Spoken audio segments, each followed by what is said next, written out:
Next part है series completion. अब आप ये देखें 3, 6, 9, 15, 24, इसको आपने हर एंगल से सोचना है। ठीक है, इन दोनों का डिफरेंस सबसे पहले चेक कर लें।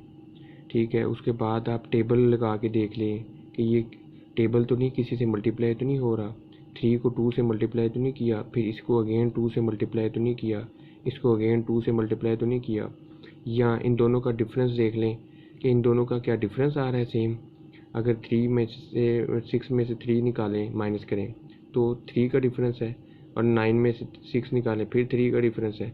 लेकिन 15 में से 9 निकालें तो फिर तो ज़्यादा डिफरेंस बन गया, तो ये भी नहीं है। हर एंगल से आपने सोचना है। ठीक है, इसी तरह ये भी हो सकता है कि ये कंप्लीट स्क्वायर तो नहीं बन रही किसी चीज़ का। हर एंगल से आपने सोचना है कि इनकी सीरीज़ किस तरह आगे ग्रो कर रही है। तो अगर मैं ये देखूं कि इन दोनों में 3 में क्या ऐड करूं कि 6 आता है, तो 3 में 3 ऐड करूं 6 आता है। उसके बाद इस 6 में क्या ऐड करूं कि 9 आता है, तो ये पिछले वाला 3, ये पिछले वाला 3 ऐड करूं तो 9 आ जाता है। इस 9 में क्या ऐड करूं कि 15 आया है, ये पिछले वाला 6। इसका मतलब है थोड़ा सा हमें हिंट मिला कि जो इससे पिछले वाला था वो उसको हम ऐड कर रहे हैं। उसके बाद 15 आ गया, 9 में 6 ऐड किया, तो फिर 15 में क्या ऐड किया कि 24 आया, इससे पीछे वाला 9। अब 24 में क्या ऐड करेंगे कि नेक्स्ट आएगा, तो इससे पीछे वाला 15, तो 15 ऐड करेंगे तो क्या आंसर आएगा 39। तो ये इसका आंसर हो गया। इसी तरह नेक्स्ट देखें, ये बहुत सिंपल है, 1 A 2 B। अब ये देखें ABCD चल रहा है, इसका मतलब है नेक्स्ट ये डिजिट आना है 1 2 4 8। तो इसको आप देखें जी 1, इसका डबल क्या है 2, 2 to the 4, 4 to the 8, 8 to the क्या आना चाहिए 16, तो ये 16 आना चाहिए, तो ये इसका आंसर है। अब नेक्स्ट देखें 598। ये देखें इन दोनों में डिफरेंस कितना आ रहा है, आप डिफरेंस करके देखें 598 और 576, इनका डिफरेंस करें 2 और 2, 22 का डिफरेंस आ रहा है। अब इन दोनों में भी अगर आप डिफरेंस करके देखें तो वो भी इतना ही आ रहा है, 576 और 554, 2 2 22। इसका मतलब है कि जो नेक्स्ट आएगा वो भी क्या आएगा 22 का डिफरेंस आएगा, तो 554 में से 22 निकालें 532 आ जाएगा, ये इसका आंसर है। उसके बाद 3 7 12 18, ये देखें किस तरह ग्रो करें। 3 और 7 में कितना डिफरेंस है 4 का, 3 और 7 में कितना डिफरेंस है 4 का। 7 और 12 में कितना डिफरेंस है 5 का, 5 का डिफरेंस है। और 18 और 12 में कितना डिफरेंस है 6 का। इसका मतलब है 4 5 6 इस तरह सीरीज़ चल रही है, तो इसका मतलब है अगला डिफरेंस जो होगा वो 7 का होगा। तो 18 और अगले वाले में कितना डिफरेंस होगा 7 का, तो 18 में 7 ऐड करें तो क्या बनता है 25, तो ये इसका आंसर है। नेक्स्ट है जी 1 4 9 16। सबसे पहले डिफरेंस करके देख लिया करें कि कोई, और स्केयर करके देख लिया करें। अब ये देखें अगर मैं इसको स्केयर करूँ तो 1 का स्केयर 1, ठीक है, 1 का स्केयर 1, 2 का स्केयर 4, 3 का स्केयर 9, 4 का स्केयर, ठीक है 16, 5 का स्केयर 25। इसका मतलब ये स्केयर चल रहा है, तो अगला कौन सा आएगा 6 का स्केयर आएगा, और वो क्या आएगा 36। इस तरह आप देखें नेक्स्ट है लास्ट 1 6 13 22 और 33। इनमें डिफरेंस चेक करें आप कि क्या आ रहा है। 1 और 6 में डिफरेंस आ रहा है 5 का। उसके बाद 6 और 13 में डिफरेंस कितना आ रहा है, 13 में से 6 निकालें तो कितना बनता है 7 का। उसके बाद 22 और 13 में डिफरेंस कितना आ रहा है 9 का। उसके बाद 33 और 22 में डिफरेंस कितना आ रहा है 11 का, 11। तो इसका मतलब है नेक्स्ट कितना आना चाहिए, नेक्स्ट इसका मतलब है ये सीरीज़ देखे 5 7 9 11, तो नेक्स्ट 13 आना चाहिए। तो 33 में 13 इसका मतलब है ऐड करेंगे तो वो हमारा आंसर आएगा, और वो आएगा 46। नेक्स्ट टॉपिक है ब्लड रिलेशंस। इसके लिए आपको ये रिलेशंस एक दफ़ा आपने पढ़ लेनी है, इन रिलेशंस की आपको पहचान हो, इसको नोट डाउन कर लें। उसके बाद क्वेश्चन जो से हैं, क्वेश्चन है कि पॉइंटिंग टू अ मैन, एक आदमी की तरफ इशारा करते हुए। अ वुमेन सेड, एक खातून ने कहा। हिज मदर, यानी कि आपने ना जब भी ये क्वेश्चन करने हैं रफ वर्क ज़रूर करना है, पेन के साथ आपने रफ वर्क करना है, ठीक है। आप कह लें कि ये आदमी है, आदमी की तरफ इशारा किया इस खातून ने।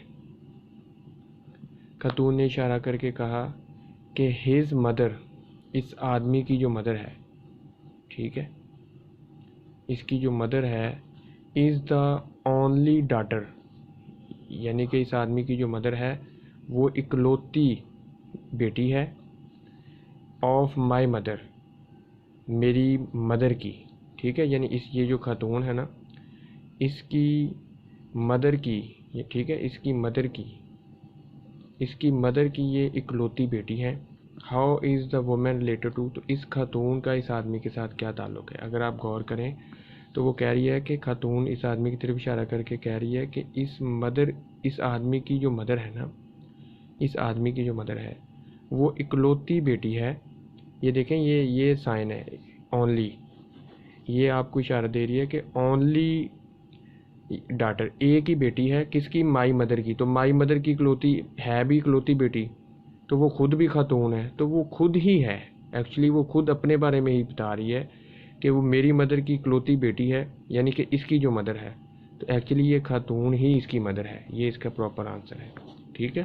वो अपने बारे में बता रही है कि मतलब वो खुद बता रही है कि वो जो आदमी खड़ा है उसकी जो माँ है, यानी अपने बारे में बता रही है कि जो मैं हूँ ना, यानी कि उसकी जो माँ है वो मेरी माँ की इकलौती बेटी है।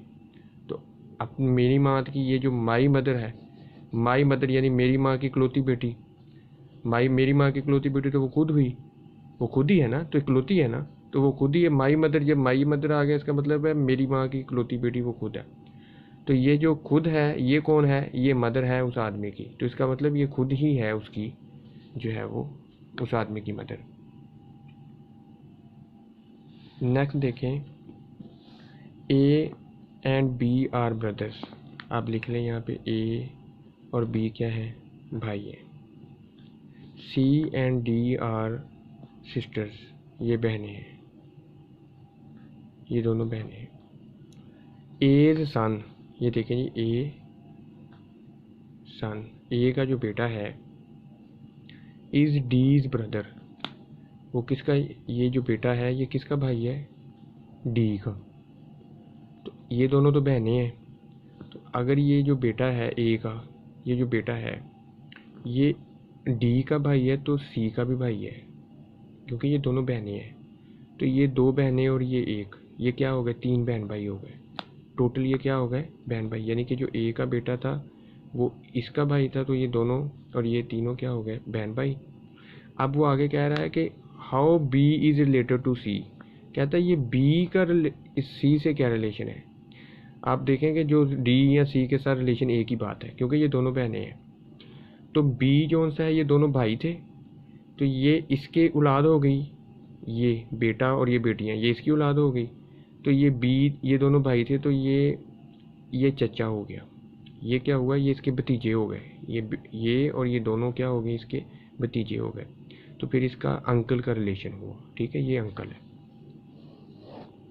नेक्स्ट है, A is mother of B. Rough work ज़रूर करना है आपने। ए जो सी है वो माँ है, ठीक है, मदर लिख लें, मी लिख लें, जो भी आपको बेहतर लगे। किसकी है, बी की। और सी इज़ द सन ऑफ ए, यानी यही इसी ए का सन है, ठीक है, सन है। इसका मतलब ये हुआ कि ए के दो बच्चे हो गए, बी और सी। ये जो सी है उसने बताया, उसने दो तरीक़ों से बता दिया कि ए मदर है इसकी, इसका मतलब एक ये बेटा हो गया, और दूसरे में उसने उलट करके बता दिया कि सी इज़ सन ए, यानी इसी ए का ये सी सन है। तो ये दो हो गए, बी और सी, ये इसकी औलाद हो गई। नेक्स्ट कहता है D is the brother of E. इसको लहदा लिख लें बेशक, डी और ई जो से हैं वो क्या हैं, भाई हैं, ये दोनों, ये इसका भाई है। एंड उसके बाद क्या है जी, E is the daughter of B. ये जो ई है, ई, ये किसकी डॉटर है, ये बेटी है किसकी, ये बेटी है इस बी की, अब ये दोनों भाई हैं, ये दोनों बहन भाई हैं ना, तो ये इसकी अगर बेटी है, ये भी इसी की ही औलाद है बी की, और बी और सी क्या हैं, बहन भाई हैं। क्वेश्चन क्या है, the grand mother of D is, D की ग्रैंड मदर कौन होगी, क्योंकि इन दोनों की जो वालदा है इन दोनों की, वो क्या है, वो ये है बी, और बी की आगे वालदा, बी और सी दोनों की वालदा क्या है, ए। तो इनकी, इन बच्चों की यानी कि डी की जो है वो ग्रैंड मदर कौन हुई, फिर वो ए हुई। तो इसका ए आंसर हुआ। लास्ट है जी डायरेक्शन सेंस टेस्ट। इसमें आपको डायरेक्शन का पता होना चाहिए। ये एक दफ़ा देख लें, ईस्ट वेस्ट नॉर्थ साउथ, और एक दफ़ा आपने ये भी देख लेना है। इसमें एक क्वेश्चन में एग्जांपल दे देता हूँ, इसी तरह की एग्जांपल्स आएंगी। कह रहा है जी a man is facing west, ये भी आपने रफ वर्क के तौर पर ही करना है। अगर मैं ऐसे ड्रा करूँ सिंपल, तो ये हो गया east west north south. A man is facing west, west की तरफ है उसका फेस। ही टर्न्स 45 डिग्री, आप ये देखें 45 डिग्री वो जाता है। 45 डिग्री क्या होगा, ये 45 डिग्री होगा, ठीक है। ये एंगल जो होता है ये 45 डिग्री का होता है। इन दोनों में से ये 45 होगा, इन दोनों में से ये 45, तो ये यहाँ से 45 की तरफ जाता है 45। अब उसके बाद कहते हैं इन दी क्लॉकवाइज, क्लॉकवाइज यानी कि यहाँ खड़ा था ना, तो इस तरह ये क्लॉकवाइज 45 तक गया, यहाँ तक। उसके बाद and then another 180 in the same direction, same direction का मतलब है क्लॉकवाइज ही। अब 180 जोन सा है, अगर मैं देखें ये है ना, इसका 180 क्या होगा अगर क्लॉकवाइज जाऊँ, तो ये वाली चीज़। और अगर ये ऐसे हो लाइन, तो इसका 180 क्या होगा, इस तरह। तो आपने इस वाली का 180 लेना है मज़ीद आगे, तो 180 इसका क्या आ जाएगा, ये यहाँ तक। इसको आप एक्सटेंड करें तो ये 180 तक चला गया। उसके बाद वो कहता है and then 270 in the anti clockwise, अब दोबारा वापस आता है 270 एंटी क्लॉकवाइज। अब उल्टा हमने जाना है एंटी क्लॉकवाइज, तो 270 पूरे करने हैं। 270 के लिए ये देखें जी 180 अगर वो क्रॉस करेगा तो दोबारा वापस आ जाएगा इस जगह पे। 180 से अगर वो यहाँ आएगा तो 180 में ये 45 और उसने कर लिया, तो 45 और 180 कितना हो गया, 225।